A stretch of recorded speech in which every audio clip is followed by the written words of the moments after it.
Good evening, fellow whisky lovers, and welcome to the Dram Bar by Lactador and Whisky Club. I'm Dean. And I'm Ian. This is our channel, and we're going to take you on the journey, walk you through the whiskies that are available from our Dram Bar and our subscription packs. There's a link in the description if you'd like to find out more.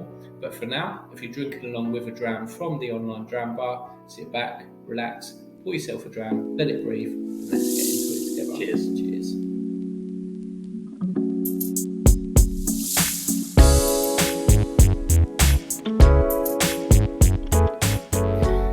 Good evening and welcome to tonight's video. Tonight, the whiskey we've got for you is the Lakes Orange Cask. So this is a 46.6% blended whiskey. Yeah. It's from the Lakes Distillery, obviously. Yep. And we've done a review on the Lakes Sherry Cask before, which is really nice. And what I took from that was that kind of smoky feel to it. The flavour really came out, so I'm really interested to see what we've got in this one tonight. Yeah. We used it in a tasting recently that we did, and it went down really well. So yeah, This is non-chill filtered and no added colour as well, this whiskey. So, a couple of ticks. All the boxes for you. A couple of ticks on that side for me, 46.6%. So that's a good tick as well. Blend, I don't mind a blend. I think blends are pretty cool. No, they've got their place.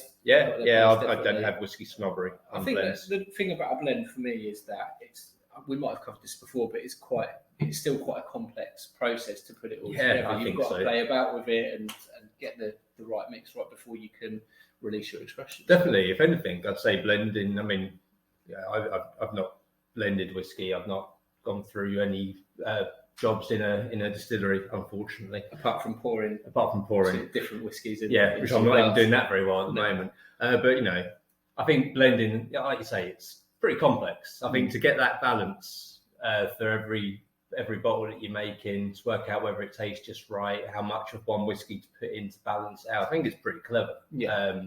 So I've got a lot of time. I've got a lot of time for blends. Very true. As Dean was saying, so this is from the Lakes. That's a region in the UK. For anyone that isn't aware, northwest. Cumbria. Yeah, Cumbria, northwest England. Really nice place to go. So the distillery is in a converted farmstead, I believe.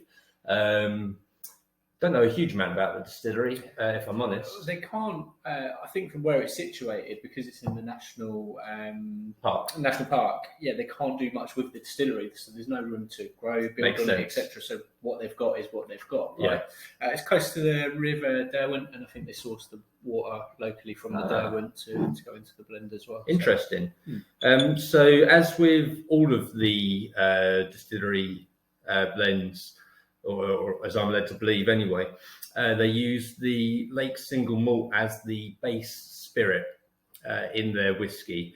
And that is finished in two different sherry casks. So you'll have a PX and an Oloroso. So you're going to get the sweet notes coming through from that. And then what they've done with this one is they've then taken whiskies from the Islay region and also from Speyside. So again, adding some interesting flavours. They don't disclose which distilleries or which whiskies have gone into this. You don't know anything about the age, so it is a no age statement blend. And when they take those whiskies, they put them together into a first fill American bourbon cask. Yeah. But that bourbon cask was previously treated. Oh, go on. I'm doing a rubbish job of pouring, so you can do it. That bourbon cask was previously treated or coated, if you like, with a rare Andalusian wine called Vino de Naranja, which is why this is called the Orange Cask. So should be pretty interesting. 46.6% ABV, going to have a bit of a kick to it. And limited release as well, just under 3,000 bottles. I've noticed that you can't get it anymore because I wanted to get one for myself. Yeah. But so you can tell it's a Speyside. Yeah, you can see kind of fruity aroma comes through. Yeah, and the same with the fact that there's probably a bit of Islay in there. Yeah, getting a little bit of a smoky, coastal-y kind of smell from there. I'd say more smoke. I don't know if it's because I know it's orange that's the predominant flavour. If that's what's coming out, more of a kind of it's probably quite a difficult one because, marmalade like you say, sort of orange, like quite sharp citrus. You're led straight away to thinking or knowing it's going to be orangey. It's the first time I've used a distiller's nose in glass as well. Your nose only just fits in that glass. Yeah, it's quite a big beak. I do get the smoke. I get like a cigar smoke, but not like a cigar smoke that's been smoked. Yeah. That sounds really stupid. Not a cigar smoke that's been smoked, but I know what I'm trying to say. I know what you mean, like when it's fresh out of the box. So you've opened up the box. Yeah, exactly. So it's like the smell that lingers. Kind of, yeah. It's nice. I get a bit of marzipan. Again, it's a fresh sort of nose coming through. Right. Should we have a go? Should we dive in? Why's the pinky out? I don't know. I don't know why I've done that. It's the glass. It's the glass's fault. I'm really conscious about it now. I'm putting it back. Pink is out. Cheers.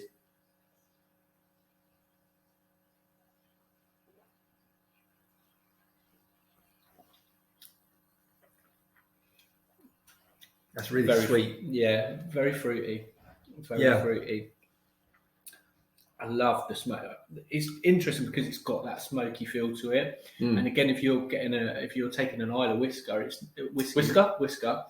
I've only had the one. Yeah. If you're taking an Islay whiskey, you're sometimes getting that bit of a harsher or harder hit with the smoke. It's quite a light, gentle smoke, like you were saying with the nose. That comes through in the taste as well. Yeah, the orange is just so powerful. Yeah, you're right. Not in a horrible way. I quite like it.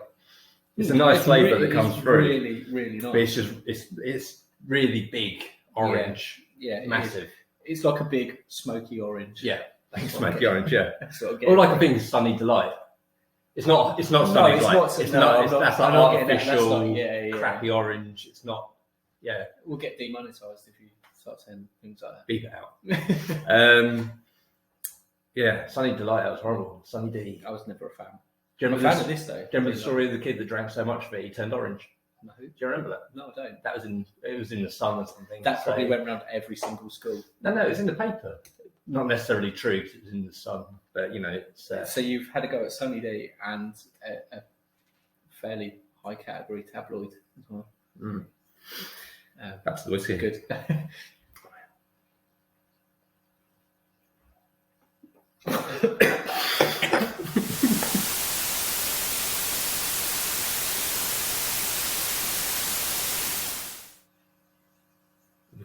We're good. Okay. Right. You're going to cut that bit out as well. Yeah, cut that bit out. Right. That whole bit. So, me saying about the Sunny Delight thing, it doesn't taste anything like Sunny Delight. It's just me going off on a bit of a rant. But it's more of like a marmalade-y sort of taste, like a marmalade,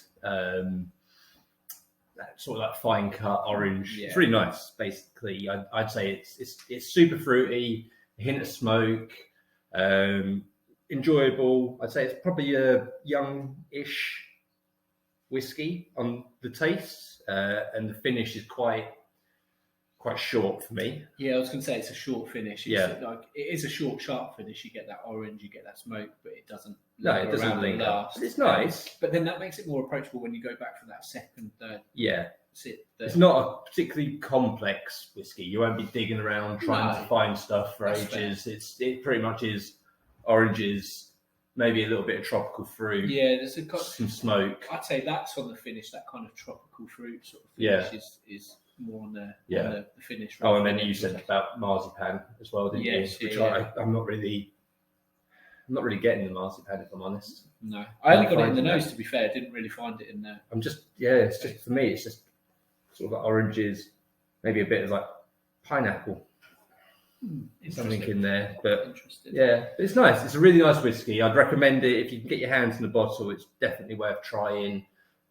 We've tried a couple of the whiskies from this distillery, and I've enjoyed everything I've tried.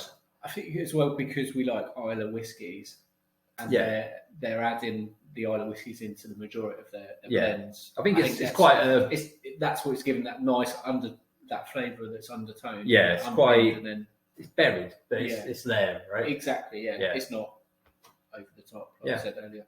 So I'm going Good thing, funny thing about this distillery as well is they use a 96-hour fermentation. It's pretty long. I think the average is about 48 hours. Or I was going to say almost double what the industry standard is. So and they have a narrow cut point as well, meaning that the expression is the alcohol and the vapor is touching that copper pot still for that little bit longer as well, which is going to be bringing out that more kind of robust.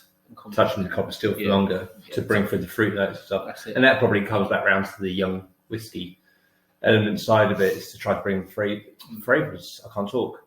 Again, you've only had 2. It's terrible flavours, fruity flavours through. But no, I've enjoyed that. That's really good. Yeah. Anyway, we've enjoyed it. Cheers, guys. I hope you did too. Let us know your comments and let us know how you got on. Cheers.